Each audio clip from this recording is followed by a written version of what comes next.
In today's video, we're going to look at the topic of absolute cell referencing in Excel. We're going to look at what it means and how it can be useful. So we've got some sales data here.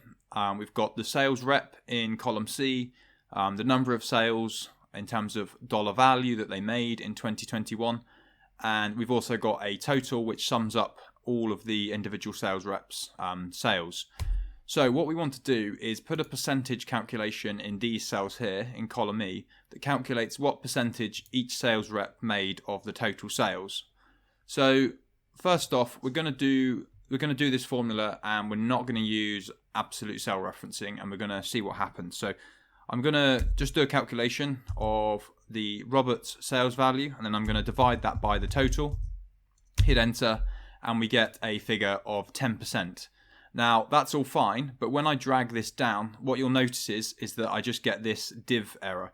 And the reason that that's happened is because what's happening now is that the cells are moving down as I drag that formula. So we've gone from D4 to D5, which is fine because we want to calculate Sally's percentage in this cell here. But we've also gone from D9 to D10.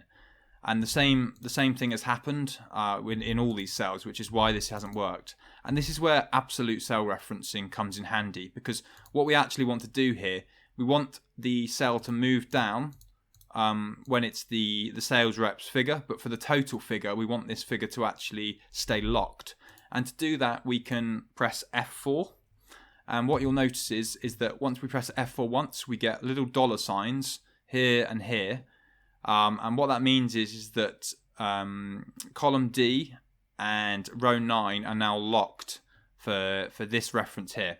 So if I hit enter, we get the same 10% there. But when I drag this down now, you'll see that the percentages have all calculated correctly. And if we click into these, you'll see that D5 has moved down from D4, but D9 has stayed in the same place. And then if we go to here, we're looking at D6 now because we haven't changed the referencing on this. This is still left as relative referencing, but D9 has again stayed the same, and this has worked for all of them. So that's just an example of absolute cell referencing in Excel, how it can be useful and why you might need it. Thanks for watching this video. If you found it useful, don't forget to like and subscribe, and I'll see you in the next one.